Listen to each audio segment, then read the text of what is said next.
Olá a todos. Hoje, dia 29 de agosto, estamos em mais um fórum de discussões do ciclo gravídico puerperal e neonatal, e nosso convidado hoje, professor Renato Pacini Júnior.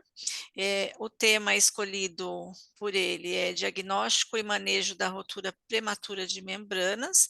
O professor Renato, ele é associado do Departamento de Tocoginecologia da Faculdade de Ciências Médicas da Unicamp, que também ficará como matriciadora a partir do tema apresentado hoje. Professor Renato, muito obrigada por sua presença. A palavra é sua.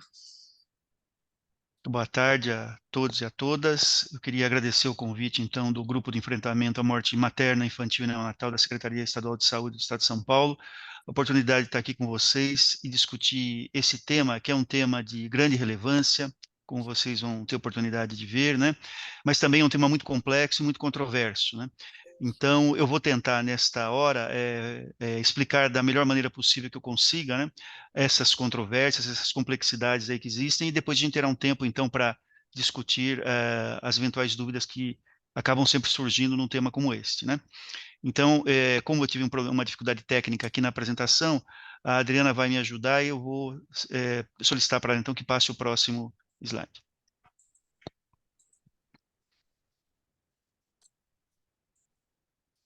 Então, só para declarar que não tenho conflito de interesse em relação a esse tema, e, inicialmente, eu gostaria de mostrar para vocês essas duas tabelas que podem parecer complexas, carregadas de números, né, inicialmente, mas é só para mostrar o que aconteceu em termos da prematuridade geral no estado de São Paulo nos anos de 2019 e 2021, e o que aconteceu, então, em termos de ocorrência de nascimentos por ruptura prematura de membranas na fase de pré-termo, e é sobre esse tema que eu vou me concentrar mais, né? Vocês estão vendo aí, nós temos os anos de 2019 e 2021 na tabela superior, as idades gestacionais, as semanas de gestação anotadas, né? O número total de nascimentos no estado de São Paulo, nos anos aí citados, e o número total de nascimentos no Brasil, nos anos citados também. E na tabela inferior, a tabela de baixo, vocês veem novamente os dois anos aí, 2019 e 2021, porque 2019 que foi o último ano sem pandemia, né? O ano, vamos dizer assim, onde as coisas estavam ainda acontecendo numa certa normalidade. E o ano de 2021 é o ano que nós temos a última avaliação do SINASC, que é o Sistema Nacional sobre Nascidos Vivos, né? Então veja que o número de prematuros no estado de São Paulo foi no ano de 2019 65 mil e no ano de 2021 em torno de 60 mil. Essa diferença se dá porque o número de nascimentos também reduziu no ano de 2021. Nós temos uma taxa de prematuridade no estado de São Paulo em torno de 11,2%, 11,5%, semelhante ao do Brasil. O número de prematuros que nasceram por dia no estado de São Paulo está aqui em torno mais ou menos de 170, né? Se a gente considerar uma média dos anos. O número de prematuros por hora em torno de 7. E se nós estimarmos uma incidência de ruptura prematura de membranas em torno de 30% dos partos prematuros, nós tivemos, então, no ano de 2019, em torno de 19.600 partos prematuros decorrentes de ruptura prematura de membranas, e em 2021, em torno de 18 mil. Isso dá mais ou menos em torno de 50 nascimentos de prematuros por dia decorrentes de ruptura prematura de membranas. Isso para vocês terem uma ideia do dimensionamento do problema. Pode passar o seguinte? E só para recordar também, né, para vocês, né, vocês todos devem saber, mas só para recordar, nós temos duas membranas ovulares. Nós temos o âmnio, que é aquela parte mais interna que está representada em azul na figura. Nós temos uma figura e uma lâmina aqui, né? Representação de uma figura e de uma lâmina.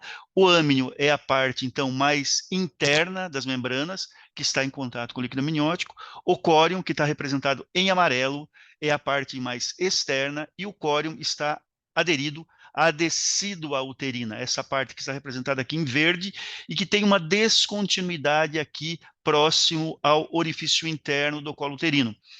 E devido a essa descontinuidade, então nós temos as membranas, o córion principalmente, né, exposto ao canal cervical e ao conteúdo vaginal, quando esse conteúdo vaginal consegue penetrar pelo canal cervical e atingir as membranas. E aí então eu posso ter a rotura dessas membranas, que pode acontecer por vários tipos de problemas, né, por problemas mecânicos, por problemas de envelhecimento das membranas, por problemas traumáticos, por questões inflamatórias e por agressão também de agentes infecciosos. Por vários desses motivos, nós temos então a possibilidade de ruptura de membranas e a saída do líquido amniótico. E o líquido amniótico é importante, né, vocês sabem, né, para o desenvolvimento normal do feto, para que o seu crescimento esquelético e muscular seja normal, para que não exista uma proteção contra compressões de cordão, compressões de todo o corpo do feto que podem provocar deformidades. É importante para a expansão dos pulmões, porque o feto deglute esse líquido para o tubo digestivo e também para os pulmões, né? Isso é muito importante. E tudo isso, então, vai fazendo com que o líquido amniótico tenha uma grande importância na vida intrauterina e a falta dele, que geralmente acaba acontecendo por problemas maternos ou por ruptura de membranas, acabe sendo prejudicial para o desenvolvimento da gravidez. Pode passar o próximo. E o que seria, então, a ruptura prematura de membranas ovulares? Então, pelo próprio nome, né, seria, então, a saída espontânea do líquido amniótico pela vagina após a perda da integridade dessas membranas, na ausência de sinais de trabalho de parto. Esse termo prematura aí de membranas não está relacionado com a idade gestacional, e sim com a ausência de sinais de trabalho de parto. Nós temos, então, a possibilidade de uma ruptura prematura no termo, e mais ou menos 10% das gestações de termo ela acaba ocorrendo, e temos de 2 a 3% das gestações, essa ruptura de membranas ocorre na fase de pré-termo. Então, nós denominamos ruptura prematura de membranas ovulares na fase de pré-termo, ou ruptura prematura de membranas pré-termo. E é sobre ela, então, eu repito, que eu vou me dedicar nessa apresentação. E essa ruptura pode ser absolutamente evidente, né, ou franca, ou pode ser subclínica, ou seja, uma situação onde você não tem tanta clareza assim que as bolsas, que as membranas realmente romperam. Pode passar o próximo. E isso a gente acaba encontrando, e Adriana, eu vou pedir para que você clique então 4 vezes agora, em seguida. Existem várias localizações da ruptura possível. Então, se nós imaginarmos de uma forma tridimensional, pode clicar mais um, é isso. Nós vemos então que as membranas podem se romper nessa parte mais inferior, aqui mais baixa. Essa é a situação relativamente mais comum, mas ela pode se romper em regiões mais altas das membranas, né? A ruptura pode ocorrer em regiões mais altas. E isso pode levar a quadros diferentes clínicos de expressão da ruptura prematura de membranas. Isso é muito importante porque nós vamos ter, então, fenótipos diferentes de apresentação e, muitas vezes, contextos clínicos diferentes e consequências clínicas diferentes também. Não vai ser fácil a gente saber, ou na maioria das vezes a gente acaba não sabendo onde exatamente as membranas romperam, mas pelas características clínicas a gente pode ter uma ideia sobre isso. Pode passar o próximo. E nós temos também que lembrar sempre de uma coisa. Aqui está demonstrado para vocês uma sequência de números que reflete, então, as idades gestacionais da semana 20 até a semana 36, porque nós estamos falando de ruptura prematura de membranas na fase de pré-termo, que consiste, então, no nascimento de crianças abaixo de 37 semanas, né? Então, nós temos essa fase aqui mais em azul escuro, aqui, que corresponde à fase de prematuridade mais tardia, onde a maioria dos prematuros nascem, e abaixo de 34 semanas, nós temos subdivisões da prematuridade, mas isso hoje em dia se converte numa nomenclatura que é o pré-termo precoce. Então, nós temos os pré-termos tardios e os pré-termos precoces, abaixo de 34 semanas. E esta fase aqui, que está mais em vermelho e cinza, que é uma fase onde as membranas também podem se romper, inclusive abaixo dessa fase, dessas idades gestacionais aqui, que é a fase, então, de periviabilidade, que eu vou tentar comentar rapidamente no final com vocês, porque é uma fase bastante complexa de condução. Pode passar? Quando nós temos uma ruptura prematura de membranas, então como é que nós vamos fazer o diagnóstico, né? Existe a história típica, que é aquela grande saída de secreção líquida, clara geralmente, né, que molha as roupas da gestante. Se a paciente estiver deitada, molha os lençóis. Se ela estiver sentada, molha a cadeira onde ela está. Enfim, um quadro que praticamente não há dúvida, né, que as membranas romperam. Mas existem algumas situações onde esse volume de líquido não sai de maneira tão intensa assim, e fica saindo às vezes em pequenas quantidades, um líquido mais claro, uma sensação permanente de umidade na região perineal. Isso torna um pouco mais difícil o diagnóstico, né? Para complementar o diagnóstico, nós temos que fazer, então, um exame externo, né, para verificar a genitália externa. Ela estando úmida, isso ajuda a nos fazer a ter mais impressão do diagnóstico. É muito importante que nós façamos um exame especular para visualizar a saída, então, de líquido amniótico pelo orifício externo do colo uterino, ou então um acúmulo de líquido no fundo de saco posterior.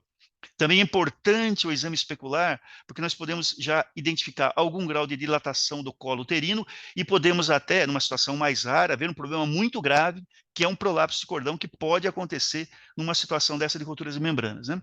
Caso a gente não consiga verificar essa saída de líquido, podemos pedir para a paciente fazer algum tipo de esforço, né? Como, por exemplo, tossir, espirrar, ou mesmo você mobilizar o fundo do útero pode ajudar a verificar um pouco de saída desse líquido. O que nós não devemos fazer quando existe uma paciente que está se queixando de perda líquida e ela não está em trabalho de parto, a gente não deve fazer o toque. Porque se nós fizermos o toque, nós podemos piorar o prognóstico dessa situação, principalmente nas gestações pré-termo.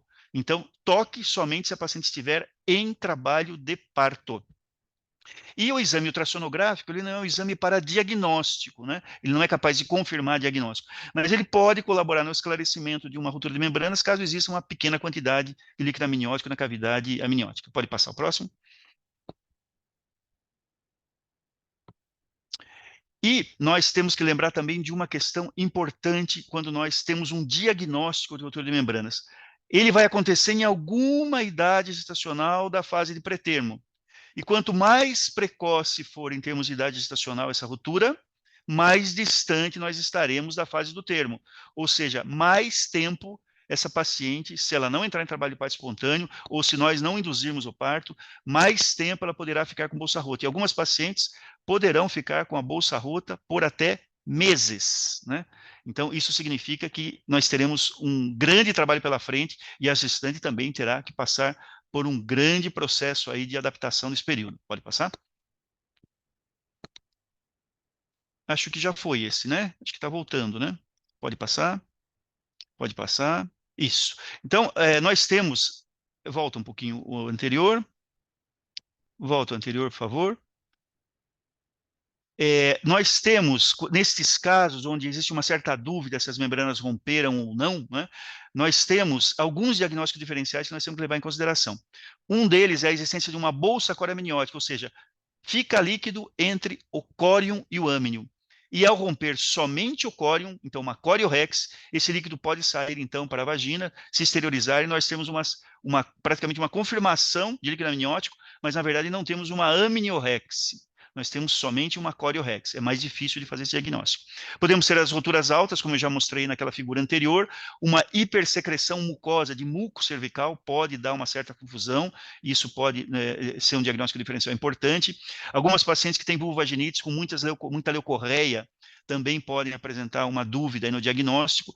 Algumas mulheres já engravidam com um grau de incontinência urinária ou desenvolvem incontinência urinária durante a gravidez e também, então, podem ter um pouco mais de dúvida de diagnóstico. E algumas mulheres que estão usando progesterona, como vocês já viram, né, em apresentações anteriores, a importância da progesterona na prevenção do parto pré-termo e mesmo pessário, podem ter uma grande descarga mucosa vaginal, isso pode confundir um pouco também com perda líquida, pode dar uma certa confusão diferencial aí no diagnóstico. Pode passar? Então, para nós melhorarmos a nossa capacidade diagnóstica, né, alguns testes existem, nós podemos lançar mão deles quando nós tivermos dúvida. Em mais de 80% das vezes, nós não teremos dúvida nenhuma. O exame clínico vai ser suficiente. Mas se tivermos dúvida, nós temos alguns testes, então, para esclarecer essas dúvidas, né? Alguns testes são simples, como esses primeiros que eu vou mostrar para vocês. Primeiro, que a gente chama de prova do forro ou da compressa. Nada mais é do que pedir para a paciente colocar uma compressa em suas roupas íntimas, né? Caminhar aí durante um período de 1 hora, ou se mobilizar aí durante um período de 1 hora, não ficar caminhando todo esse período, obviamente, né? Mas deambular em alguns momentos aí durante o período de 1 hora e avaliar, então, esse tecido, né, essa compressa, depois desse período, para verificar se ela está, então, molhada e se o líquido tem características de líquido amniótico. Isso é muito simples de fazer. Outro teste que existe é a verificação do pH na secreção vaginal. O pH do líquido amniótico, ele tende a 7, né? Ou seja, um pH mais para básico, mais para neutro para básico, enquanto que a secreção vaginal, normalmente ela tem um pH mais ácido, em torno de 4,5.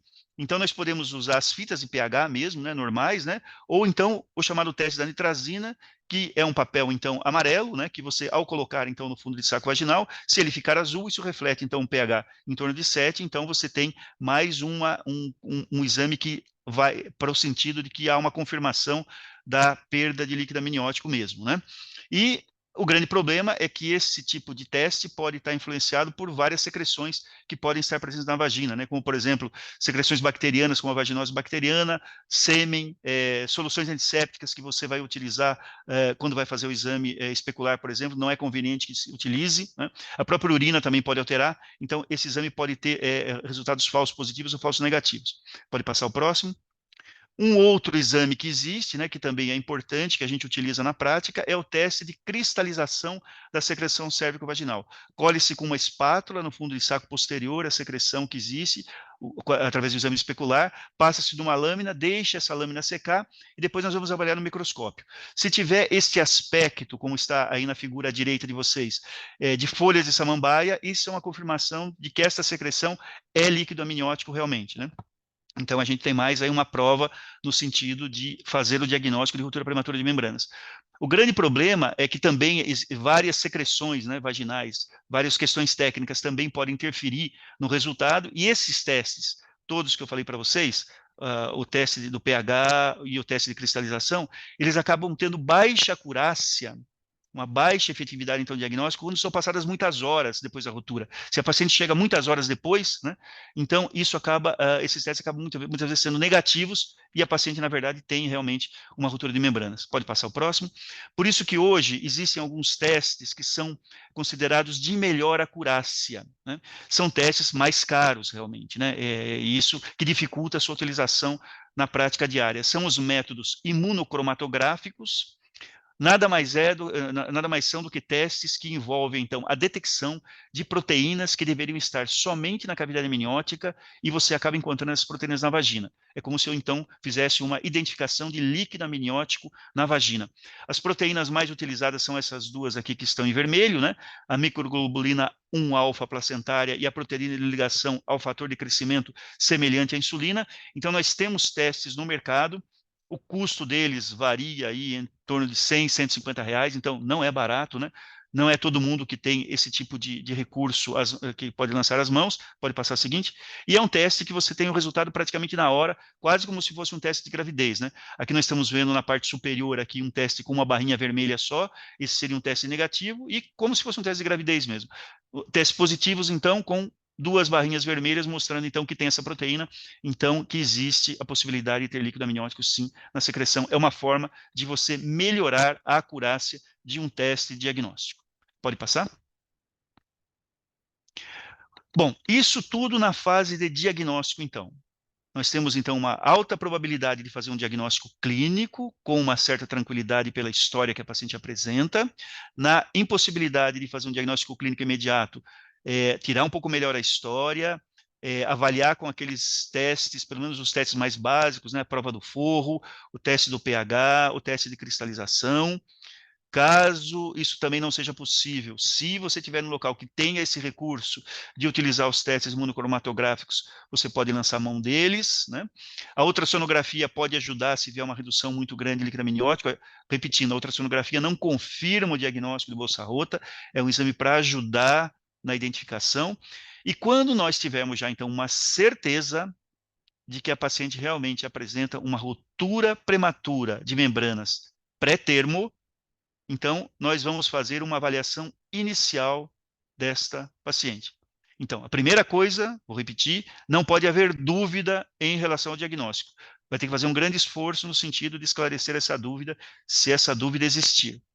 A segunda questão fundamental é saber em que idade estacional ocorreu a ruptura. As condutas em ruptura prematura de membranas dependerão muito da idade estacional em que a paciente se encontra. Outra questão importante é há quanto tempo ocorreu a ruptura. Isso também é uma questão importante, porque nós começaremos a avaliar uma coisa fundamental que existe aí na ruptura de membranas, que é o chamado período ou tempo de latência. É o intervalo entre a ruptura de membranas e o início do trabalho de parto. Se ela chega, por exemplo, com 8 horas da ruptura e não está em trabalho de parto ainda, significa que essa paciente já tem um bom número de horas e ela ainda não tem trabalho de parto, o que acaba sendo um bom sinal nesse momento, né? Porque nós estamos falando de uma gestação pré-termo. Se é uma ruptura de alto ou de baixo débito, uma paciente que reclama que saiu muito líquido ou saiu pouco líquido, e se a perda líquida é constante ou não. Tudo isso a gente vai utilizar para tentar fazer aquele dimensionamento de que local das membranas ocorreu a ruptura. fazer o exame especular, como eu já falei para vocês, e não realizar toque vaginal, a não ser que a paciente esteja em trabalho de parto, aí é obrigatório fazer, né? Mas ela não estando, não traz nenhuma informação relevante. Fazemos o exame ultrassonográfico, isso é uma condição que é muito importante na avaliação da ruptura prematura de membranas pré-termo, porque ela vai nos dar uma série de informações das condições fetais e também vai nos dar informação de uma variável de valor prognóstico muito importante, que é o volume residual de líquido amniótico, quanto sobrou de líquido amniótico naquela membrana, né? Isso é bastante dinâmico, né? Porque a paciente pode continuar perdendo, pode parar de perder, pode reduzir a perda, então é importante o exame ultrassonográfico, então, não só para verificar as condições fetais, mas também o volume de líquido amniótico. E dentro das características fetais que nós vamos avaliar, uma coisa muito importante é a apresentação fetal. Quando a ruptura de membranas ocorre em fetos em apresentação cefálica, o prognóstico é um. Quando ocorre com fetos em apresentação pélvica ou situação transversa, a situação fica um pouco mais complicada pelos riscos de acidente de cordão umbilical que pode ter nessas situações, né? Uma coisa muito importante também, já inicial, é avaliar se a paciente apresenta algum grau de infecção, e eu vou repetir a palavra infecção muitas vezes, porque essa vai ser uma coisa que a gente vai perseguir agora durante a gravidez, né? A ocorrência ou não de uma infecção. Verificar as condições obstétricas, se a paciente tem ou não já sinais de início de trabalho de parto. E uma coisa muito importante é verificar o estado emocional dessa paciente. Eu sempre digo o seguinte: a ruptura de membranas, ela rompe expectativas na gravidez, né? Tudo aquilo que estava caminhando de uma certa forma, assim, sem nenhum tipo de problema, de repente muda completamente, né? Então, nós temos que cuidar, então, também e nos preocuparmos com essa questão do estado emocional da paciente. E avaliarmos os parâmetros de prognóstico que estão presentes para decidirmos que conduta vamos adotar. Pode passar o próximo. E estes parâmetros prognósticos, então, eles são vários, né? Então, nós temos, como eu já falei para vocês, idade gestacional de nascimento, a idade gestacional onde ocorreu a ruptura, aliás, né? A existência ou não de uma infecção intramniótica e o nome dessa infecção, que se dá ainda hoje, apesar de estarem querendo mudar esse nome, mas ainda persiste esse nome, que é a corioamnionite. O volume residual de líquido amniótico é muito importante. Quanto menor o volume de líquido amniótico, maior o risco da ocorrência de uma infecção. A apresentação fetal, como eu falei para vocês, melhor a apresentação cefálica do que a apresentação pélvica. E uma coisa fundamental, essencial, é o local de acompanhamento dessa gestante de nascimento. Então, precisa haver uma reflexão do serviço de saúde que atendeu essa paciente no seguinte sentido: a depender da idade gestacional que a paciente se encontra e das características dessa paciente quando ela se apresenta ali na instituição, a instituição tem condição de dar andamento ao acompanhamento dessa gestante, que vai ser bastante trabalhoso e eventualmente até ao nascimento. Então, havendo essas condições, ótimo, continue, né? Não havendo, é necessário então fazer o encaminhamento para uma instituição que tenha maiores recursos. Pode passar? E uma coisa que eu já comentei com vocês, que é importantíssimo, é o que a gente chama então de período de latência, né? Que é o período que vai entre a ruptura e o início do trabalho de parto.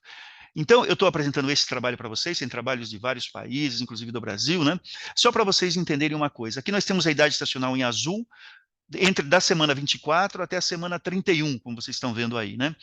Então, o que a gente costuma observar nessa situação de ruptura prematura de membranas na fase pré-termo é que quanto menor a idade estacional, maior o tempo de latência, ou seja, mais tempo demora para a paciente entrar em trabalho de parto espontâneo. E aqui vocês estão vendo que quando a bolsa rompe com 24 semanas, 64% das pacientes ainda não nasceram em até 7 dias, se nada for feito, né, no sentido de interromper essa gravidez, se a conduta for conservadora, né?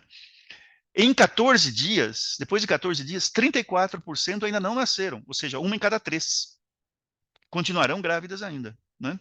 E a gravidez pode continuar, então, por muito tempo depois disso, entenderam? Então, é importante a gente levar em consideração que existe este período de latência e quanto menor a idade gestacional, maior o número de gestantes que continuará grávida por mais tempo, tá? Então, isso é muito importante. Pode passar? Bom, então, chegou a paciente, fiz aquela avaliação inicial, tenho certeza da idade gestacional, vou avaliar aqueles fatores obstétricos já citados, principalmente aqueles fatores prognósticos, verificar se existem algumas complicações, eu já vou citar quais são, para verificar então como a situação está. Pode passar o próximo. Então aí você tem dois caminhos a seguir, né? Ou adotar uma conduta conservadora, bastante trabalhosa, que vai envolver vigilância e o manejo propriamente dito, e uma conduta intervencionista, que é a resolução da gravidez. Pode passar o próximo. Que você vai adotar essa conduta quando, a depender de uma série de circunstâncias, né? Sempre que for tomar, seja uma conduta ou outra, nessa situação de ruptura prematura pré-termo de membranas, é importante o esclarecimento familiar e a decisão da família também, a família participando da decisão, e sempre utilizar termo de consentimento, porque a situação pode mudar, né, de uma forma muito rápida às vezes, né, e é importante que a família esteja bem ciente, a gestante principalmente, do que pode acontecer. Pode passar o próximo? Então, as complicações que podem surgir e que impedem a realização de uma conduta conservadora, exigem a conduta intervencionista, são a suspeita de infecção intrauterina já, quando a paciente chega, o trabalho de parto avançado, comprometimento da vitalidade fetal e o descolamento prematuro de placenta que pode ocorrer nessas situações. Qualquer uma dessas situações que aconteça quando a paciente chega ou no transcorrer do seu acompanhamento, quando se adota a conduta conservadora, significa que nós temos que realizar o parto. Pode passar o próximo. E para que nós tomemos uma conduta conservadora, será que é prudente mesmo tomar uma conduta conservadora quando as membranas rompem? Então nós vamos consultar a literatura, né, para ver se é prudente ou não fazer isto. E a última avaliação que nós temos deste tema na Biblioteca Cochrane, avaliando então a comparação entre conduta ativa, que é aquela intervenção imediata, com conduta conservadora, que é de aguardar e acompanhar, né, as gestantes com ruptura prematura pré-termo de membranas, é que a conduta conservadora acarreta melhores resultados, desde que não existam contraindicações para a continuidade da gestação e que a vigilância seja cuidadosa e rigorosa, né? Então, eu complemento aí, né?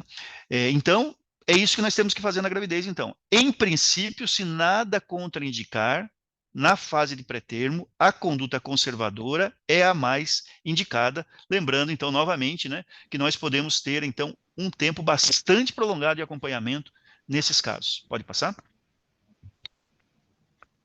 Não esquecendo, então, claro, do termo de consentimento, né? E temos riscos gestacionais também envolvidos nessa questão, que faz parte, então, do esclarecimento, e não são riscos pequenos, né?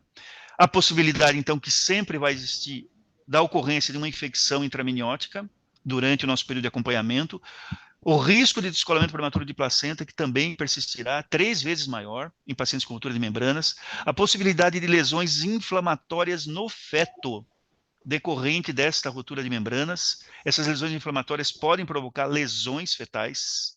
É muito difícil da gente identificar isso, e muito mais difícil a gente avaliar se está havendo ou não algum tipo de lesão fetal nessas situações. A possibilidade de compressão ou prolapso de cordão umbilical, também algo muito importante, vocês sabem disso, o risco que é uma compressão, prolapso de cordão umbilical pela ausência de líquido amniótico ou falta de líquido amniótico.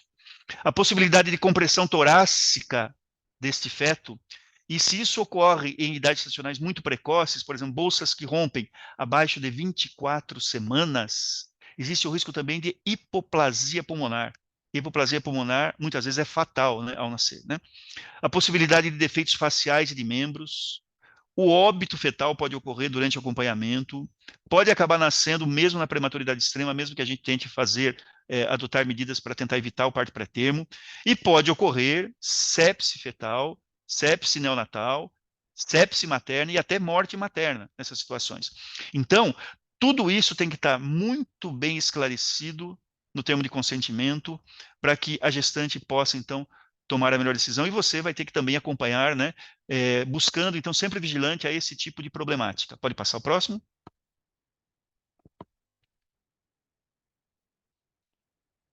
Pode passar o próximo?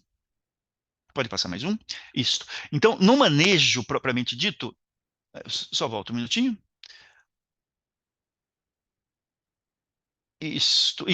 No manejo propriamente dito das gestantes, então, com a ruptura prematura de membranas na fase de pré-termo, nós vamos ter que, a depender da idade gestacional, utilizar, então, antibióticos para tentar aumentar esse período de latência que eu comentei com vocês, ou para a prevenção da sepse neonatal precoce pelo estreptococo do grupo B. Podemos ter que lançar mão de corticosteroides para melhorar as condições neonatais caso ocorra o nascimento, o sulfato de magnésio para neuroproteção nos casos em que ele estaria indicado, e há uma dúvida muito grande se devemos ou não fazer a tocólise, que já foi comentado com vocês em aula anterior sobre prematuridade.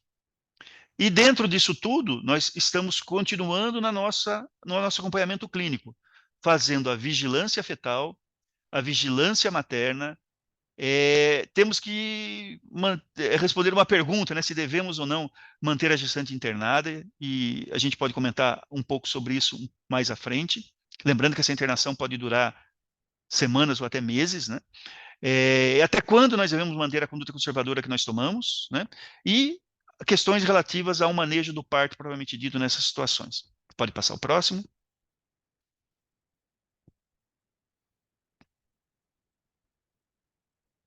Então, quando a paciente chegou e nós esclarecemos já todas aquelas dúvidas, né, que nós tínhamos na entrada, na avaliação inicial da paciente, a conduta próxima será a internação, né?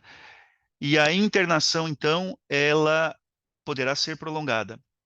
Quando nós fazemos a internação, é importante, então, esse esclarecimento de todos os riscos que a paciente pode apresentar, né? Então, no acompanhamento, tudo que será feito, né, no sentido de acompanhamento, todos os exames que serão realizados, exames laboratoriais, exames de ultrassonografia, exames de vigilância fetal, mas também nós temos que solicitar para a paciente que ela auxilie, né?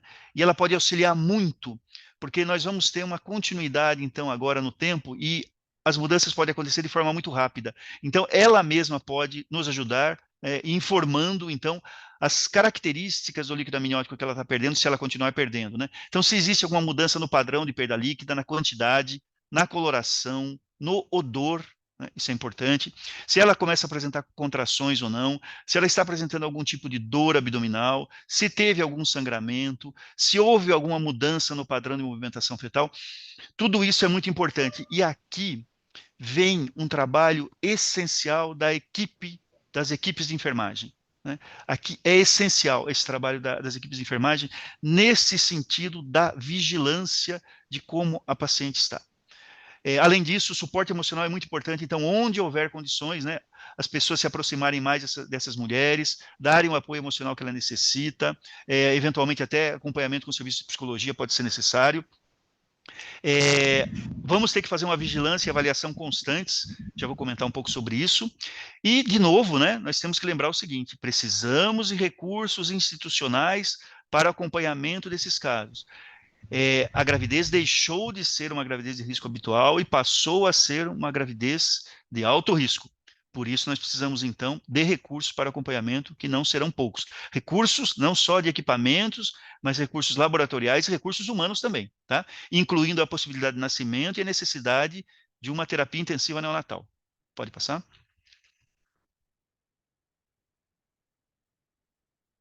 Bom, e na vigilância das complicações, então, é aquele dia a dia da paciente internada, né, onde nós vamos ter que ficar atentos à frequência cardíaca, respiratória e temperatura. A frequência cardíaca é muito importante, é um sinal muito importante. A presença de taquicardia materna mantida é um sinal que nos faz suspeitar de que as coisas não estão indo bem. E manter uma hidratação adequada, não que isso vá recuperar o volume de líquido amniótico, mas isso ajuda no turnover do líquido amniótico. A avaliação da contratilidade e sensibilidade uterina tem que ser diário isso. Observar, então, as características do líquido amniótico. Agora, não só a paciente observando, mas vocês também observando, né? Em todas essas características do líquido amniótico aí. Fazer um mobilograma diário é importante. Cardiotocografia, então, a instituição tem que ter, que pode ser... a periodicidade desses exames é bastante variável, viu? Vai depender de cada caso, mas pode até haver necessidade de fazer diariamente a cardiotocografia. A ultrassonografia também vai ter que ser periódica e muitas vezes semanalmente a gente terá que fazer a ultrassonografia, solicitar exames laboratoriais, então, para vigilância de infecção, como o leucograma, o exame de urina, fazer, já providenciar a pesquisa do estreptococo do grupo B, e um exame que também se recomenda para avaliar, então, a existência ou não de infecção, é a proteína C reativa nesses casos. Pode passar?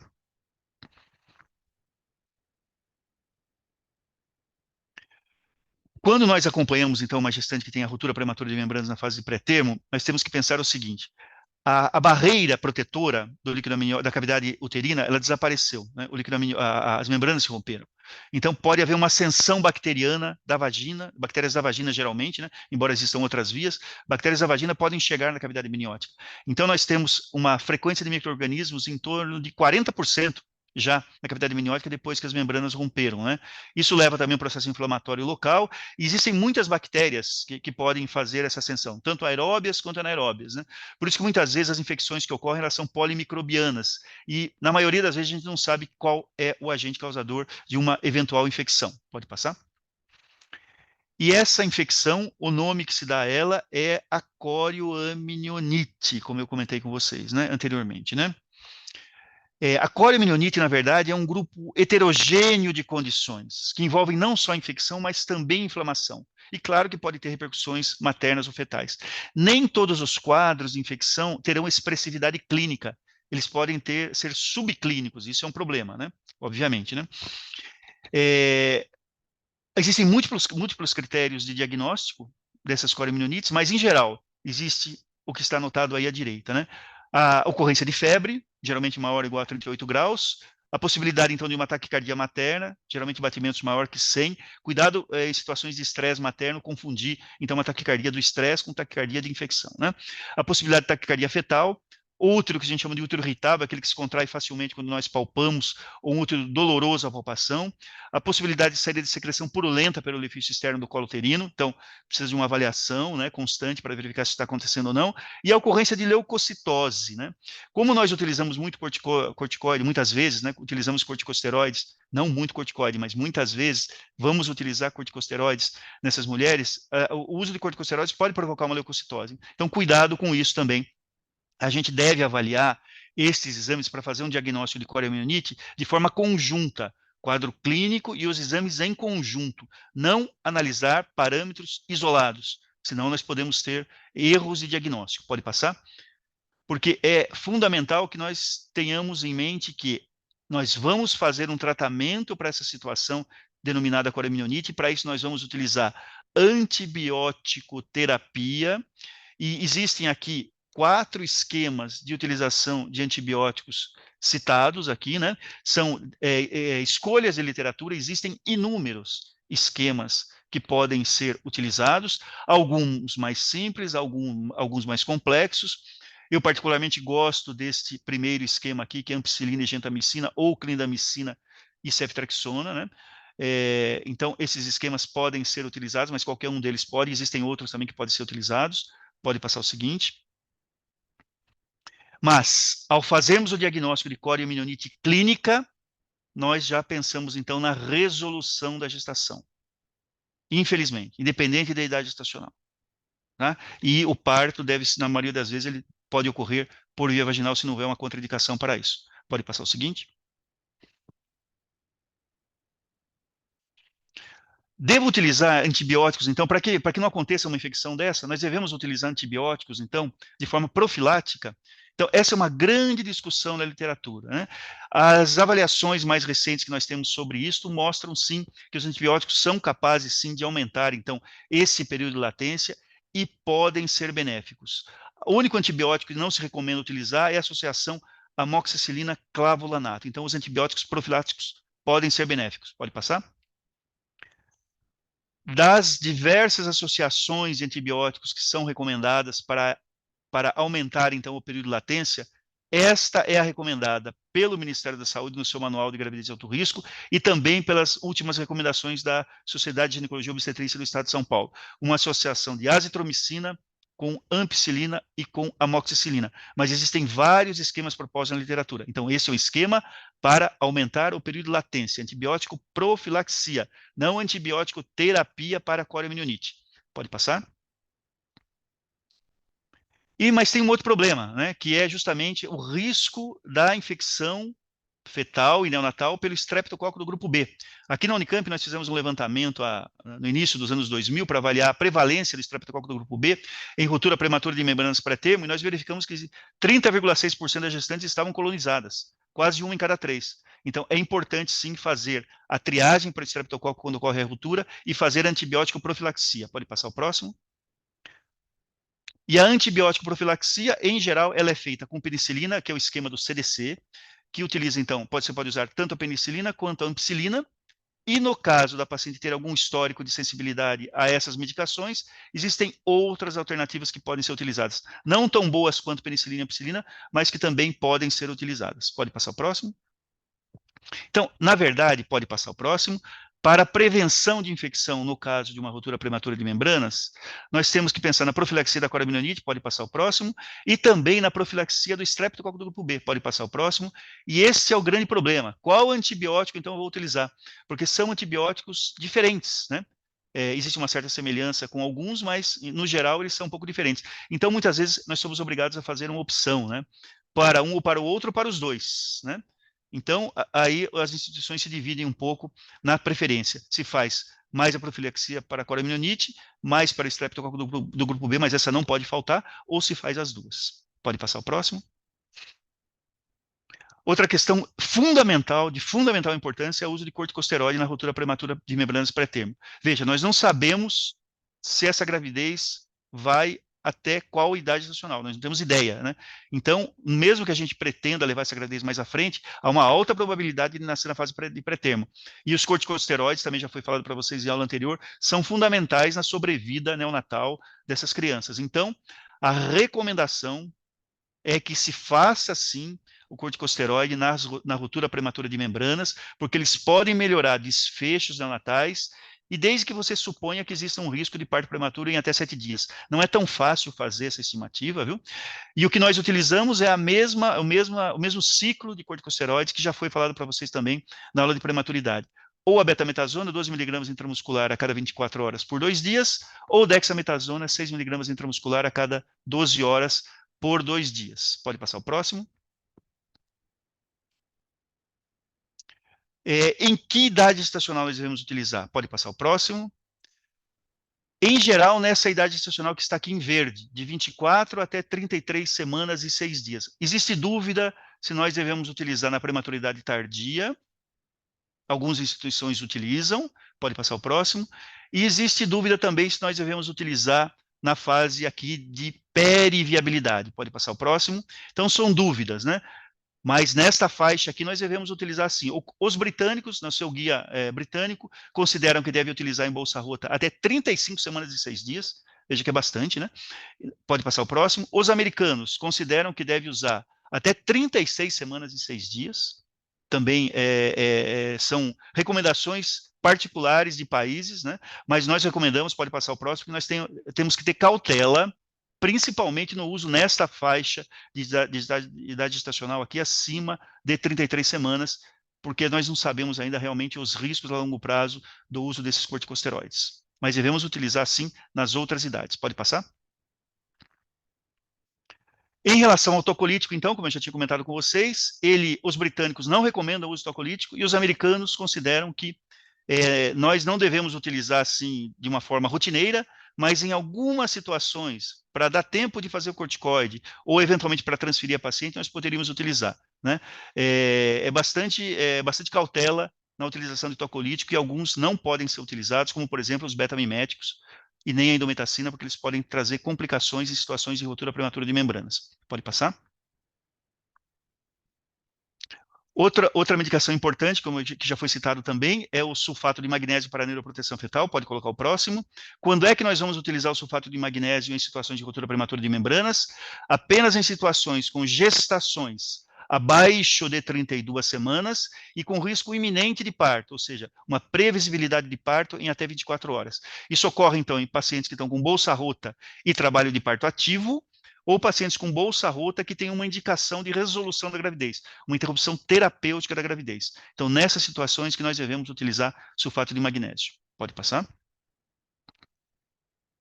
A progesterona, que é muito utilizada também como forma de prevenção de parto pré-termo, em situações com membrana íntegra, em situações com bolsa rota, ela não é recomendada. Não temos estudos ainda suficientes sobre isso, e o fato da paciente inserir uma cápsula de progesterona toda noite na sua vagina pode acabar gerando um maior risco de infecção. Então, essa utilização não é recomendada em ruptura de membranas. Pode passar o próximo.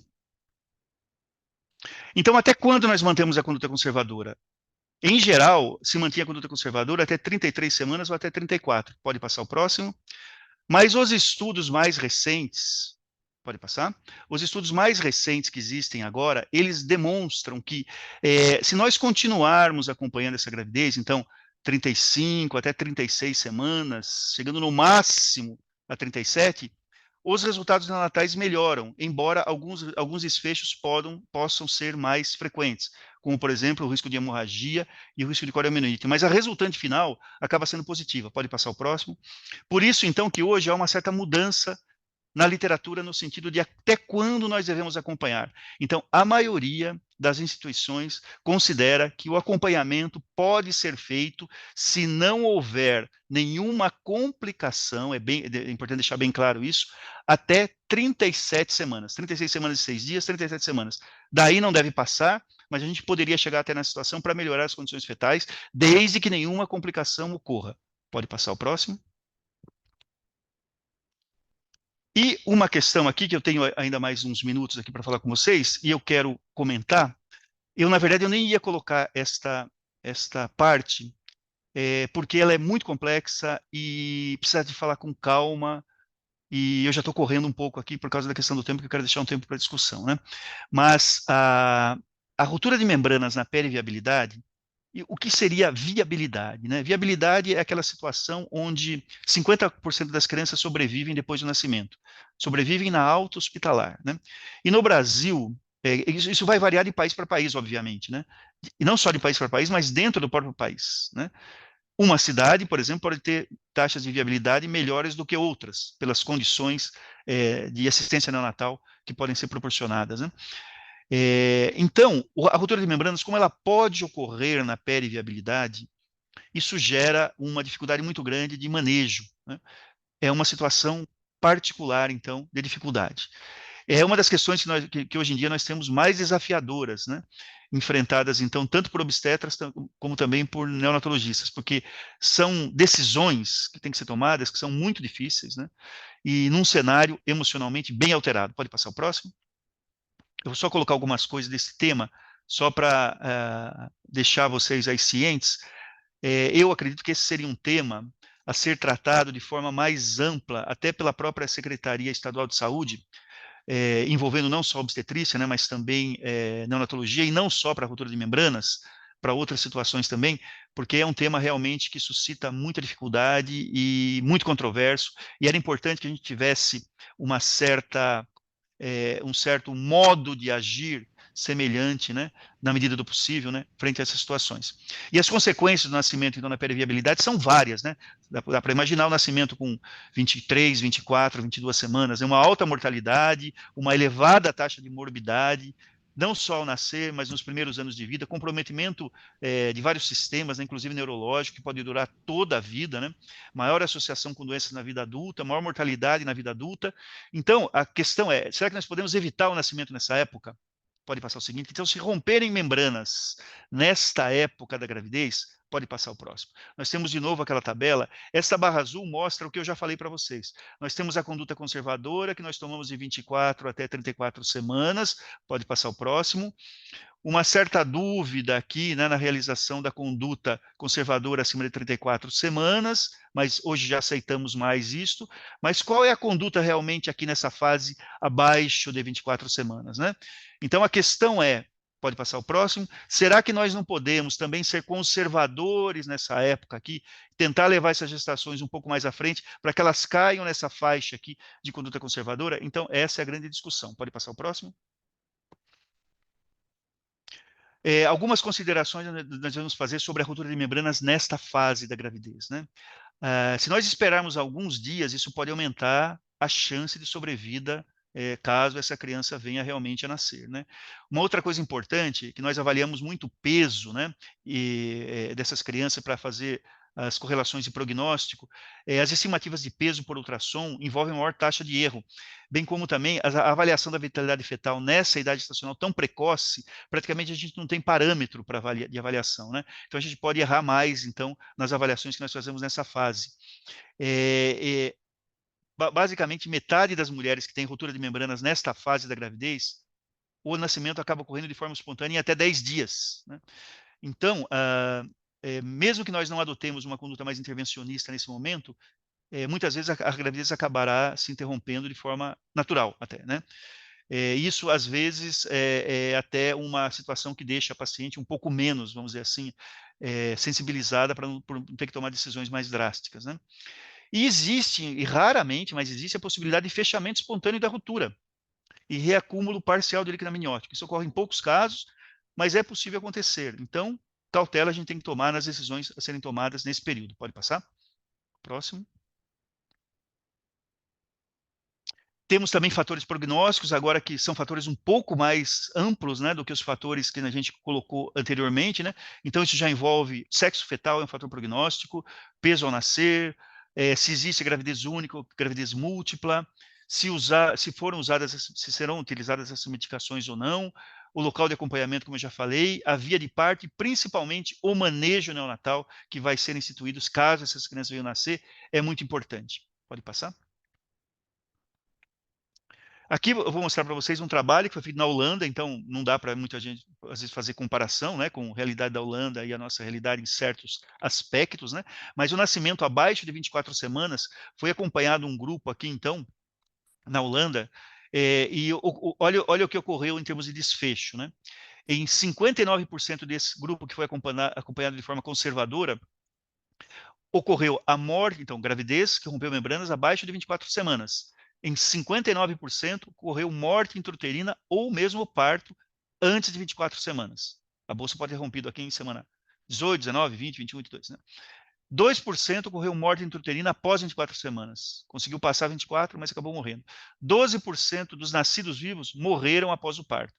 E do total dos casos acompanhados, 27%, basicamente um em cada quatro, sobreviveram até a alta hospitalar. Então, esse seria o resultado, mais ou menos, de um acompanhamento conservador em uma situação de ruptura de membranas na Holanda, né?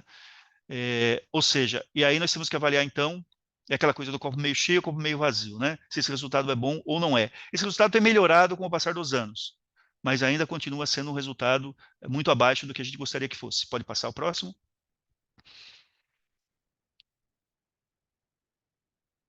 Essa é uma revisão sistemática de 15 estudos, do ano 2019 até 2015, avaliando praticamente a mesma coisa também, né? A ruptura de membrana ocorrendo abaixo de 24 semanas. E o que esses trabalhos, esses 15 estudos demonstraram, uma média de sobrevivência, né, na alta hospitalar em torno de 64%, ou seja, de nascidos vivos, aliás, né? E de 45% de sobrevida na alta hospitalar. 45%. Veja que é um pouco melhor até do que aquele resultado anterior, né? E os melhores resultados, logicamente, são aqueles nas idades estacionais um pouco mais acima, mais próximas de 24 semanas. Entretanto, a morbidade neonatal, apesar dos avanços dos últimos anos, né, das últimas décadas, permaneceu inalterada. Então, isso é um fator problemático. Então, a sobrevida, né, com qualidade de vida, às vezes não será das melhores frente a essas situações, né? Mas não houve morte materna e uma baixa incidência de morbidade materna grave, mostrando, então, que as repercussões maternas poderiam não ser tão importantes assim. Pode passar o próximo. Mas outros estudos mostram situações um pouco diferentes, né? Pode passar o próximo. Mostrando, então, já a existência de uma morbidade materna um pouco mais significativa. Esse é um estudo que demonstra isso. E apenas, então, também numa corte de acompanhamento de mulheres com ruptura prematura de membranas abaixo de 24 semanas, o que se observou é que apenas 15% delas conseguiram ter um parto, cuja criança sobreviveu e elas não tiveram nenhum tipo de problema durante a gravidez, mostrando então a grande possibilidade de ocorrência também de problemas maternos quando nós fazemos a conduta conservadora nessas situações de periviabilidade fetal. Pode passar o próximo? E caso nós façamos o acompanhamento conservador de uma gestação na periviabilidade, nós temos uma sugestão do Colégio Americano de Ginecologia e Obstetrícia, em termos das condutas a serem tomadas, que está aqui na coluna mais à esquerda de vocês, a utilização de corticosteroide, neuroproteção, antibióticos intraparto para o estreptococo do grupo B, antibióticos para latência, considerando as várias idades estacionais, que estão aqui na primeira linha em azul, né? Mostrando, então, o que se recomenda e o que não se recomenda. NR seria não recomendado, então, se uma ruptura de membranas entre 20 e 21 semanas e 6 dias, não está recomendado o uso de corticoide, não se recomenda neuroproteção, não se recomenda antibióticos intraparto para estrepto B, mas é possível considerar a utilização de antibióticos para latência. E assim vai em cada uma das semanas, até a gente chegar nas 24 semanas, onde praticamente tudo é recomendado, né? Veja, isto aqui, esta recomendação, é feita dos americanos para os americanos. Não significa que nós temos que segui-la, né? Nós temos realidades diferentes, temos, às vezes, formas de tratamento diferentes. Na verdade, então, nós devemos fazer uma individualização dessas situações para ver o que é melhor fazer em cada situação. Pode passar o próximo. Como eu disse para vocês, este é um tema mais difícil de tratar. Eu só quis introduzir esse tema para que a gente possa eventualmente discutir hoje ou discutir em uma outra oportunidade. Mas finalizando, então, né, o manejo obstétrico na periviabilidade envolverá, então, a internação, a avaliação das complicações, e nós temos que ter um tempo de observação dessa paciente. Nós achamos importante dar um tempo observando essa paciente para ver, então, como é que as coisas se comportam, como é que elas evoluem. É importante um protocolo institucional de manejo nessas situações, não só nas situações de viabilidade, mas também nas situações de periviabilidade. O monitoramento materno e fetal tem que ser bastante rigoroso, também com a realização dos exames, né, necessários, né, tanto laboratoriais quanto a sonografia.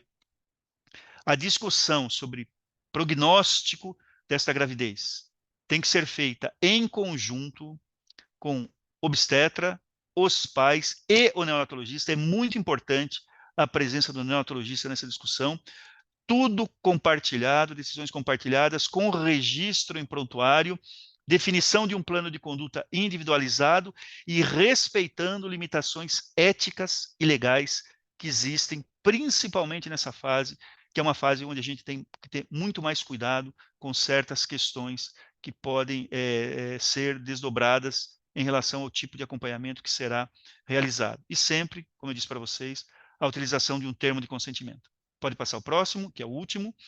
Eu queria só, então, relembrar vocês, né, que o dia 17 de novembro é o Dia Mundial de Prevenção da Prematuridade. Nós não devemos esquecer que 1 em cada 10 recém-nascidos é prematuro, e nós devemos fazer, então, todo o esforço possível para tentar fazer a prevenção das diversas causas de prematuridade, lembrando que a ruptura prematura de membranas é uma delas, e para o acompanhamento da ruptura prematura de membranas, nós temos que estar, então, em uma instituição que tenha recursos assistenciais adequados a esse tipo de assistência, sem os quais nós devemos, então, pensar no encaminhamento para uma instituição que tenha maior condições de cuidado dessa gestante e de seu feto.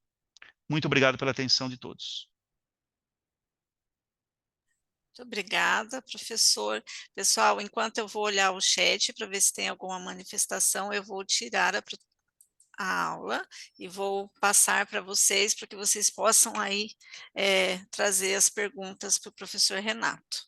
Fiquem à vontade.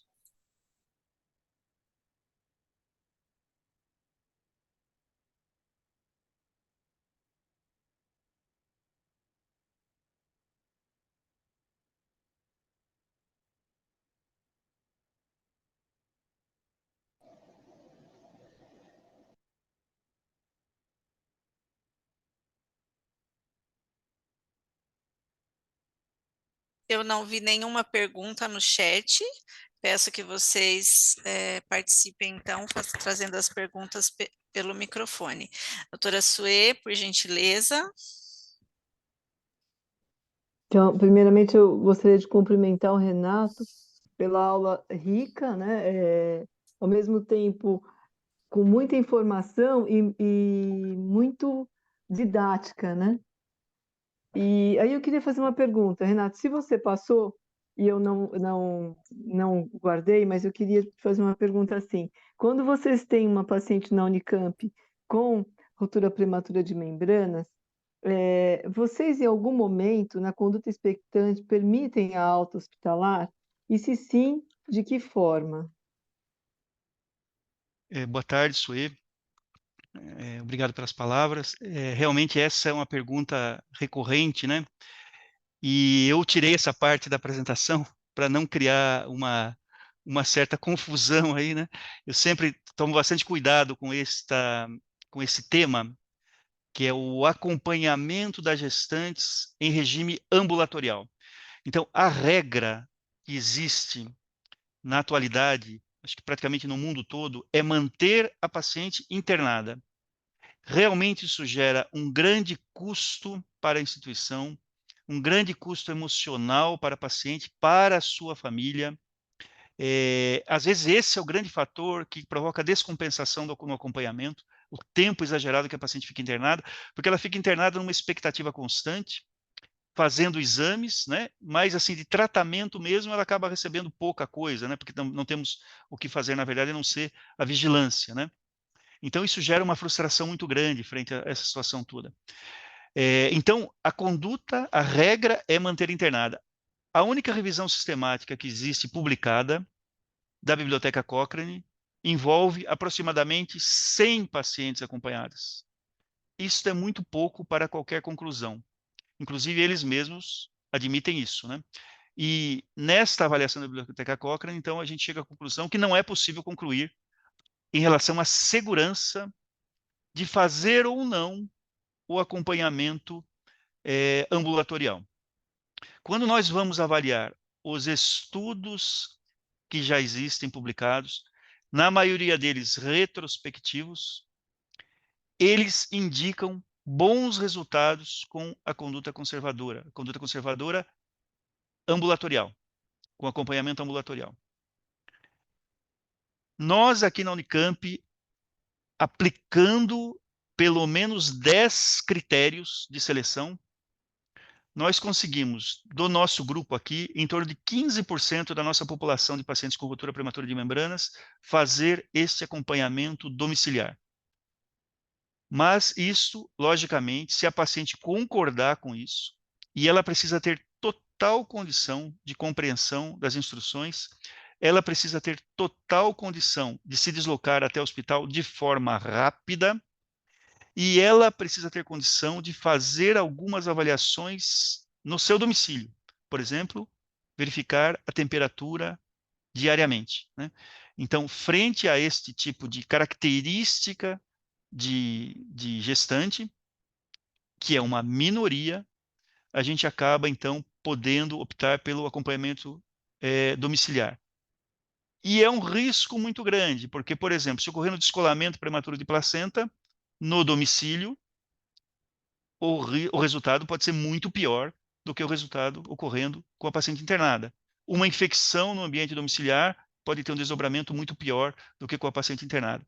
Então, a gente sempre toma bastante cuidado ao falar sobre isso, porque desde que a instituição tenha realmente recursos, né, e a paciente também tenha recursos, a gente pode optar por fazer isso em alguns casos muito selecionados. Mas para a maioria, a conduta será o acompanhamento hospitalar, a internação hospitalar até a resolução da gravidez.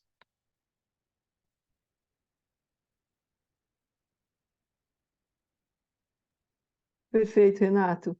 É, eu acho que esse fórum que nós estamos hoje é até um local muito interessante para que a gente discuta isso, né? Porque uma paciente, por exemplo, em regime de acompanhamento domiciliar, se a gente tiver junto a unidade básica, podendo dar esse auxílio para a gente, fazendo um acompanhamento conjunto, talvez seja uma forma ideal, né? E aqui na Escola Paulista, atualmente, a gente lida com a situação de poucos leitos. Então, quando interna uma paciente com ruptura prematura de membrana, é sempre uma dificuldade, porque aquela paciente vai ficar muito tempo, né, travando a possibilidade do internamento de outras mulheres. Então, esse é um problema que a gente vivencia mesmo, né? Além de tudo, essa questão do recurso aí de internação. Mas muito obrigada aí pela sua resposta. Eu acho que realmente é isso mesmo que você falou, e essa integração, então, da rede hospitalar com a rede básica, né, nessas situações, ela é muito importante mesmo, né? E é preciso, então, nós discutirmos mais esse tema, na verdade, nos seus vários aspectos. Em uma hora não dá para a gente conversar sobre isso, né? Aliás, a maior parte dos temas são difíceis mesmo de conversar em tão pouco tempo. É que esse tema, a ruptura de membranas, tem uma particularidade que é a controvérsia permanente que existe nele, né? Então é diferente de outros temas onde as coisas já estão mais protocoladas, né? Mais fáceis, já existem estudos já suficientes para demonstrar qual a melhor evidência a seguir. Como neste existe pouca evidência comprovada mesmo para ser utilizada, assim, a discussão mais ampla, seja com o nível terciário, seja no nível secundário, seja no nível primário, ela é praticamente obrigatória para entender os vários aspectos que estão envolvidos, que nem sempre aparecem numa apresentação tão rápida como essa. Mas muito obrigado por você ter feito essa pergunta e ter feito essa observação em relação à atenção primária, a importância dela nesse tipo de problema. Gostaria de complementar também a discussão dos professores, que essa questão que a professora Sue trouxe nos traz, né, o quanto os gestores precisam se corresponsabilizar, né, com a questão do pré-natal, a questão da referência, da própria contrarreferência. Quando a professora Sue traz essa questão de leitos, né, fazer a gestão de leitos, mas envolve muito mais que isso, né, professora? Capacitar a gestante, capacitar sua rede de apoio, né, para esse acompanhamento, para esse entendimento, e se for possível fazer isso, esse cuidado domiciliar, o quanto a rede de atenção primária à saúde precisa ter equipe, né, precisa ter monitoramento contínuo em tempo oportuno, mas que a rede se comprometa que o acesso dessa gestante, esse indivíduo, à instituição de referência, seja feito rapidamente. Então, isso que o senhor traz, essa necessidade de ampliarmos a discussão, de trazermos isso cada vez mais para a roda da rede de atenção materna infantil é de extrema importância. Muito obrigada, extremamente importante esse assunto de hoje, obrigada. O pessoal do chat está pedindo sua apresentação para quando a gente encaminhar o certificado, se o senhor autorizar, ela será Sim, sim. encaminhada em forma de PDF, porque eles costumam fazer isso para ampliar o conhecimento que eles adquirem aqui para a rede como um todo. E não temos mais participação no chat, é isso, pessoal? Alguém vai... Adriana, Oi? me ouve? Oi, doutor Marcos, fica à vontade. Tudo bem? Boa tarde a todos. Professor Renato, é um prazer. Eu queria tirar uma dúvida, professor. Em relação ao que o senhor se refere antes de 24 semanas, o fechamento espontâneo das membranas. Colocando para a gestante a escolha, quando a gente coloca essa situação, eu fico um pouco preocupado, porque se a gente der 1% de chance para essa paciente, ela vai se apegar a isso. E eu queria ter uma ideia, na sua experiência, quantos casos o senhor viu de fechamento espontâneo? Obrigado. Aí, boa tarde, Marcos. Difícil. Mas é outra pergunta importante mesmo, né? Isso que você falou realmente bem isso mesmo. Você falou assim, mais até do que a pergunta, né? Foi até a observação que você fez aí, que se houver 0,001% de chance, claro, a pessoa vai se apegar a isso, né?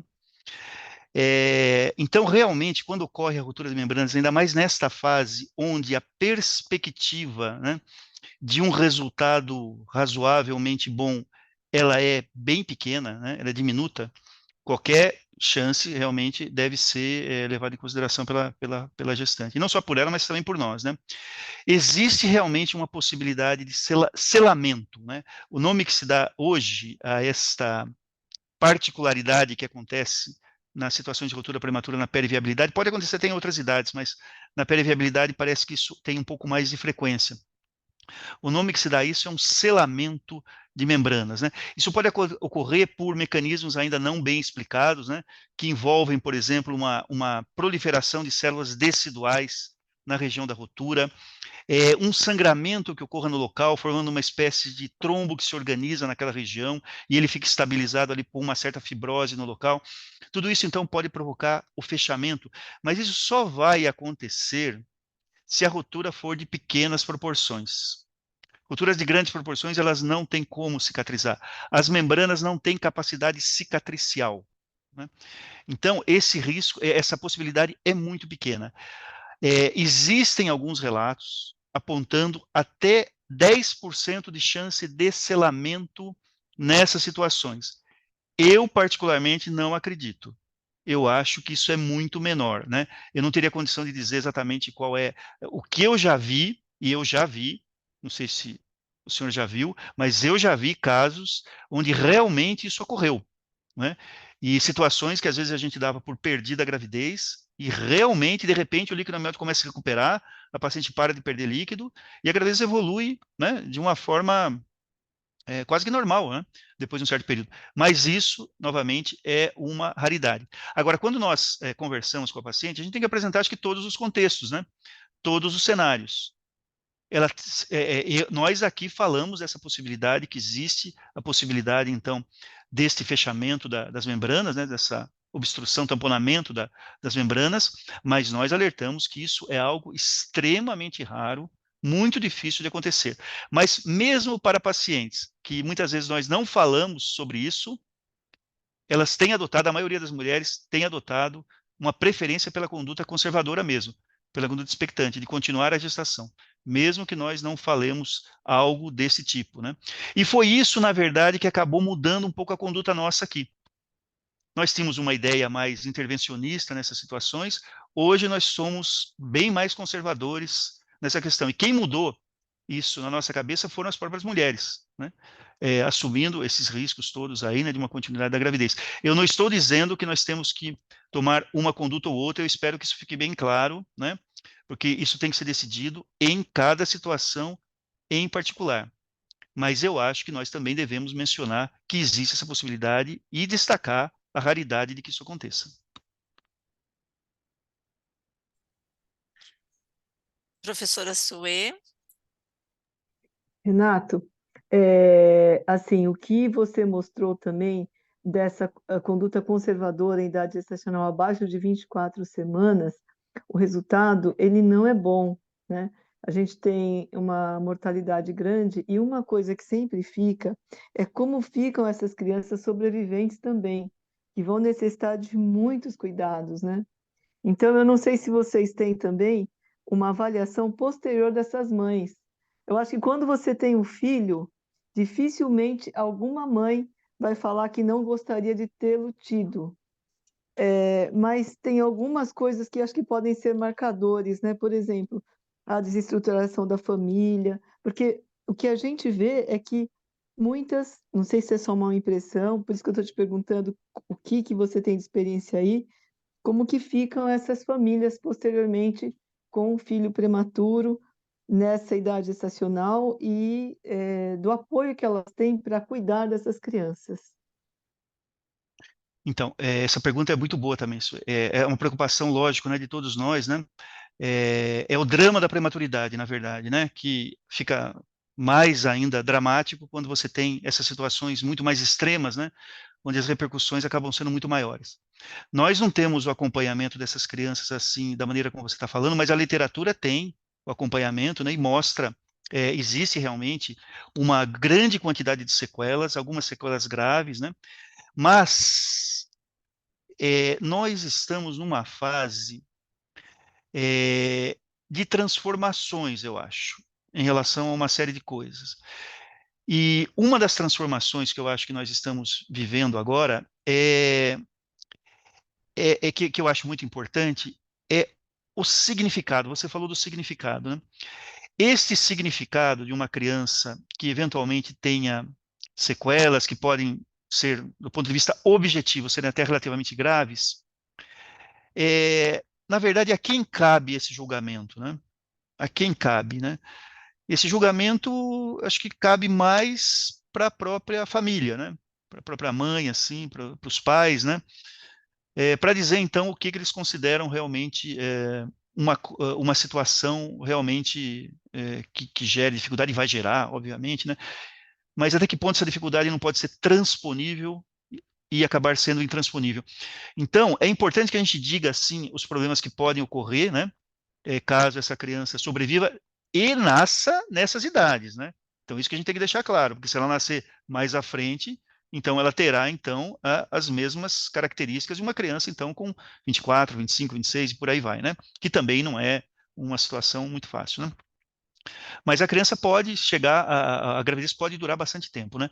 Então, primeira coisa que nós fazemos assim aqui nós não vamos colocar a nossa forma de compreensão, né, em relação à condução, né? Nós podemos enxergar a coisa de uma certa maneira, mais objetiva, mais técnica, né? Mas caberá aos pais decidirem o que é melhor aí nesse ponto de vista dessa carga, né, desse drama da prematuridade que eles vão acabar vivenciando, né? E tem uma outra coisa que eu acho muito importante, e também entra dentro disso que a Adriana colocou, que eu acho que está na hora, então vou repetir isso, né? Porque alguns países já fizeram isso, né? E no Brasil isso ainda não foi feito. E países que têm muito mais recursos que nós, né? E nós estamos no estado de São Paulo, que é o estado assim, que tem, teoricamente, o maior contingente populacional, né? E com maior renda, vamos dizer assim, do ponto de vista global, assim, não consigo julgar outras questões aí, né? Mas estou falando de uma forma genérica. Discutir essa questão da viabilidade, porque por que às vezes o desfecho é tão ruim? Será que os obstetras estão fazendo tudo o que podem realmente nessas situações? Ou estão deixando de tomar algumas medidas que podem, às vezes, melhorar algo em termos de sobrevida e melhorar algo em termos de redução de sequelas? Então, será que nós estamos fazendo tudo? Ou nós estamos fazendo um enfrentamento da seguinte maneira: não, essa situação é muito ruim mesmo, então não adianta fazer nada, né? Claro que muitas vezes não adianta fazer nada mesmo, né? Não adianta mesmo. Mas será que em todas as situações é assim? Então, eu acho que está na hora, como outros países já fizeram, de compreender o seguinte: os resultados são ruins, mas eles são piores se a atenção obstétrica for ruim também. Ruim não no sentido de má qualidade de atenção, mas no sentido de que intervenções nós devemos fazer ou não.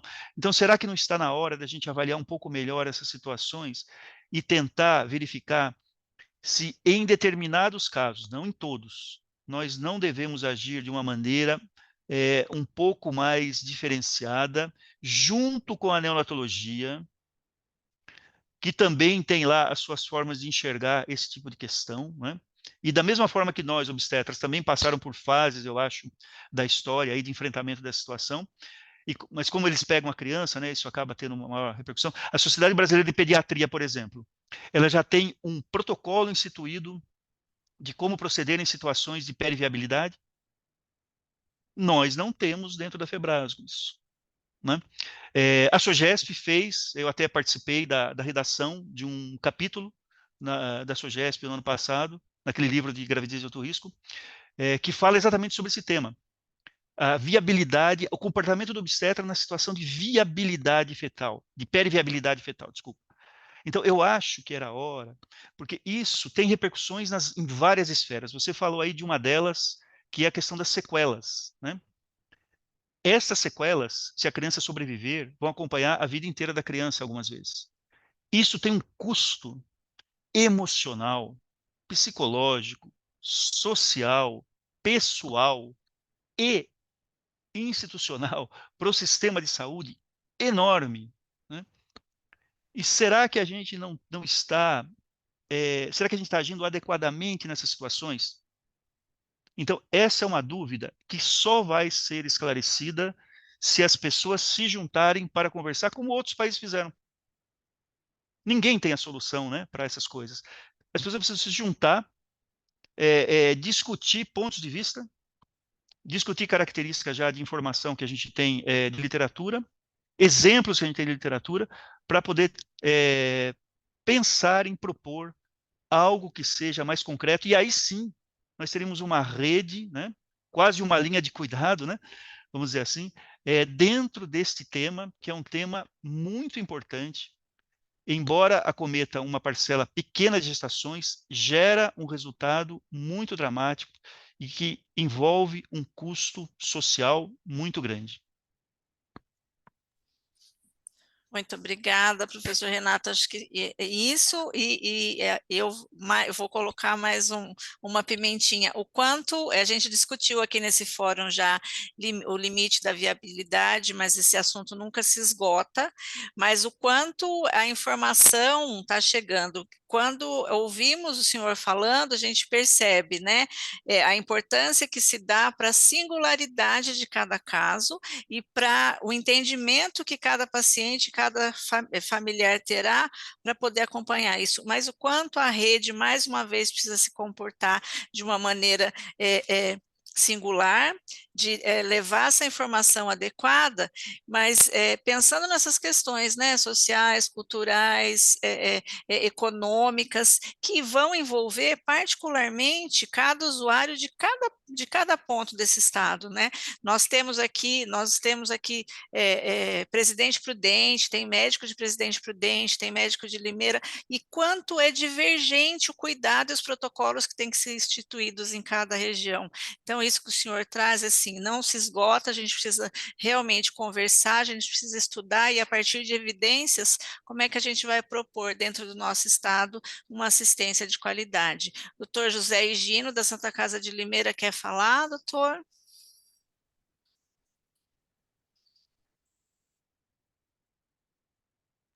Espera um pouquinho. Estão me ouvindo? Sim. Eu queria cumprimentar meu professor, que fazia tempo que eu não via, mas sempre ensinando, já faz que, quase 30 anos, sempre ensinando e sempre aprendendo, certo, Renato? E, assim, uma coisa que eu aprendi com ele, e dos anos que eu passei no CAISM, era sempre a gente ter cuidado, anotar muitas coisas no prontuário e ter uma documentação muito perfeita em relação a todos os casos. A minha pergunta seria o seguinte: numa situação dessa, que o desfecho pode acontecer a cada momento e ele pode não ser muito bom, você acha que seria interessante a gente ter um padrão de uma documentação específica para a família ter esse tipo de informação, deixar isso escrito, anexado no prontuário? Eu estou te perguntando isso porque hoje eu sou responsável aqui pela maternidade de Limeira, e é uma maternidade um pouco grande, e tem muito prematuro, tem uma abrangência de drenagem de pacientes muito grande. Então, assim, é interessante deixar esse tipo de coisa ou só escrever no prontuário é suficiente orientar bem a família? Boa tarde, Gino, prazer em revê-lo, né? Não saiu de Limeira, continua em Limeira aí, né? Eu acho que... obrigado por você falar 30 anos só, né? Porque faz mais tempo. Mas eu sou formado em Direito, né? Então eu tenho um pouco desse olhar aí mais voltado aí para essas questões aí legais também, né? E, sem dúvida, eu acho que não basta só anotar no prontuário. Sabe o que eu acho importante, o termo de consentimento? Não é nem tanto pela questão de uma pseudo, porque não é, né, não é de fato, né, um resguardo legal, não é de fato. Mas para mim, é a comprovação de que realmente a paciente foi esclarecida corretamente do problema que ela tem. Então, para mim, essa é a questão mais importante, né? Claro que é um documento legal que pode ser utilizado, obviamente, depois, mas o mais importante dele, na minha opinião, é que isso dá essa característica, né? A paciente realmente foi orientada, as orientações estão escritas aqui, né? E é sempre importante ler o termo de consentimento, deixar o termo de consentimento para a paciente ler, para a família ler, né? Tem uma quantidade enorme de aspectos aí que podem influenciar a compreensão dessa paciente numa fala apenas. A leitura pode ajudar mais, né? A leitura, inclusive, às vezes orientada. Então, eu acho sim que deveria ter, e até isso também faz parte de protocolos, né? Que a gente tem que ter nas instituições para manter isso de uma forma mais, assim, vamos dizer assim, homogênea, né, nos prontuários. Isso pode ser feito de forma até mais ampla, né, pelo país, pelo Estado, o Ministério da Saúde pode, Estado pode, município pode, né, a instituição pode, mas eu acho sim prudente ter e que seja na forma mais de termo de consentimento mesmo do que só de registro em prontuário, que também tu vai ter que ter, né? Muito obrigado. Eu acho que era isso mesmo que eu queria ouvir. Eu acho que a gente aprende muito com as pessoas, né? E muitas das coisas que a gente entende, porque nesses últimos anos a medicina judicializou demais. Então, eu acho que por isso que eu fiz essa pergunta em relação específica, no caso, uma bolsa rota de 20 semanas que a gente deixa, e assim, a nossa tendência mesmo é tentar esperar o máximo para dar todas as condições. Foi assim que eu aprendi, né? Eu acho que foi assim que eu aprendi no CAISM, eu acho que continua a mesma coisa durante os anos, mas eu acho importante, porque com a judicialização do jeito que está, a gente tem que se precaver de várias coisas, né? Então, muito obrigado e a gente fica muito feliz. Eu acho que todos os participantes aqui estão super felizes com as explicações, professor. Muito obrigada pela participação, doutor Higino. Bom, pelo adiantado da hora, não temos mais participação no chat. Tivemos aí uma contribuição brilhante, doutor Marcos, professora Sue, muito obrigada. Doutor Higino, muito obrigada. Eu vou finalizar o fórum, vou passar as considerações finais para o nosso convidado e agradecer demais, professor Renato, em nome do Grupo de Enfrentamento à Morte Materna, Infantil e Fetal do Estado de São Paulo, suas considerações. Então, eu gostaria, mais uma vez, de agradecer então, o convite, a oportunidade de estar aqui com vocês, né? Eu espero que eu tenha conseguido transmitir para vocês, pelo menos, as noções mais básicas do enfrentamento dessa questão, que realmente nos mobiliza demais, mobiliza muito as famílias, né? E sabendo que, né, este tema, ele contribui muito para a prematuridade espontânea. E se nós quisermos reduzir essa prematuridade espontânea, então, seja decorrente de ruptura de membrana, seja decorrente de outras causas, é preciso realmente que cada setor faça a sua parte. Eu sempre digo o seguinte, a prematuridade, ela é a principal causa, se não for a principal, é a segunda causa de mortalidade infantil. Quando a gente fala de mortalidade no adulto, e nós falamos de mortalidade por doença cardiovascular como primeira causa, todo mundo fica, né, sensibilizado, atento, e, puxa, temos que fazer prevenção, cuidado com nutrição, exercício físico, pare de fumar, isso, aquilo outro. Muito bem. E para a mortalidade infantil? O que é que nós fazemos? E o que é que nós fazemos em relação a uma das principais causas de mortalidade infantil, que é a prematuridade? O que é que nós fazemos de fato? É difícil, mas só se nós nos conscientizarmos da importância desse problema, das suas diversas causas, e onde nós estivermos, seja na atenção primária, secundária ou terciária, nós pensarmos que isso é importante e quando avaliarmos qualquer situação que nos chegue, termos isso em mente também, dentro da dificuldade toda que é de fazer de prevenção e da dificuldade toda que é de cuidado e da dificuldade toda que é de manejo, eu acho que a gente pode melhorar não só as taxas de nascimento de prematuros no Brasil, que estão muito elevadas, que são muito elevadas, inclusive no estado de São Paulo, como vocês viram, né, que reflete as do Brasil, mas não só isso, mas caso nasça prematura, a gente possa fazer com que essa criança que nasça prematura tenha uma melhor qualidade de acompanhamento durante o período fetal, tenha uma melhor qualidade de atenção ao nascer e tenha uma melhor qualidade logo depois do nascimento, para que ela consiga, então, vencer todo este momento ruim que ela passou, né, e que pode deixar problemas importantes para a sua vida, para que isso possa ser reduzido e ela tenha condições, por ela mesma e pelos recursos que serão a ela destinados, de ter uma melhor condição de sobrevida e de vida posterior. Eu acho que essa é a mensagem que eu gostaria de deixar no final. Pensem na prematuridade como um problema importantíssimo de saúde pública e a nossa mortalidade infantil não será reduzida de forma significativa se nós não enfrentarmos esse problema como devemos enfrentar. E quando eu falo nós, somos todos nós que atuamos dentro da saúde materna e perinatal. Todos nós, sem exceção. Muito obrigada, professor. Gratidão. Estamos todos juntos nessa luta. Obrigada a todos. Uma excelente semana. Obrigado.